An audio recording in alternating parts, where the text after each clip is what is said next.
Pernahkah saudara merasa dalam kehidupan sudah melakukan segala sesuatunya dengan benar, mengikuti perintah Tuhan, setia dengan Tuhan, tetapi tetap saja saudara mengalami sebuah tragedi dalam kehidupan, sebuah keadaan yang tidak mengenakan. Ketika tragedi atau keadaan yang tidak mengenakan itu terjadi dalam kehidupan saudara, maka hati saudara penuh dengan semua perasaan yang negatif. Saudara kecewa, saudara marah, saudara putus asa. Lalu ketika semua perasaan negatif itu memenuhi hati saudara, apa yang saudara lakukan selanjutnya? Seolah-olah hidup saudara, masa depan saudara, dan semua yang saudara lakukan selama ini hancur dan runtuh. Saudara tinggal dalam keputusasaan. Hari ini ayat yang kita akan baca di Kisah Para Rasul pasal 16 adalah kisah ketika Paulus dan Silas setelah mereka memberitakan Injil, mereka menerima balasan yang tidak sepantasnya, yaitu mereka dimasukkan di dalam sebuah penjara. Tetapi respon dari Paulus dan Silas ini luar biasa. Dikatakan di Kisah Para Rasul pasal 16 ayatnya yang ke-25 dikatakan seperti ini. Tetapi kira-kira tengah malam, Paulus dan Silas berdoa dan menyanyikan puji-pujian kepada Allah. Dan orang-orang hukuman lain mendengarkan mereka. Saudara nggak salah baca ayat ini.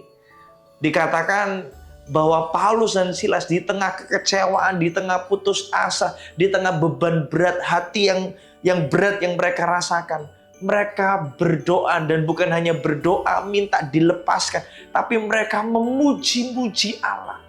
Bukan dengan putus asa memuji Allah. Dikatakan bahwa orang-orang yang di sekeliling mereka mampu mendengar suara mereka. Berarti mereka tidak sedang melakukannya dengan diam-diam. Mereka melakukannya dengan ekspresif. Memuji Allah. Apakah hati mereka nggak berbeban berat? Apakah hati mereka nggak kecewa? Tentu mereka berbeban berat. Tentu mereka kecewa. Tetapi mulut mereka tidak dipengaruhi dari hati mereka. Sebaliknya, mulut mereka mempengaruhi hati yang berat mereka. Hati yang berat itu dipulihkan ketika mulut mereka penuh dengan puji-pujian.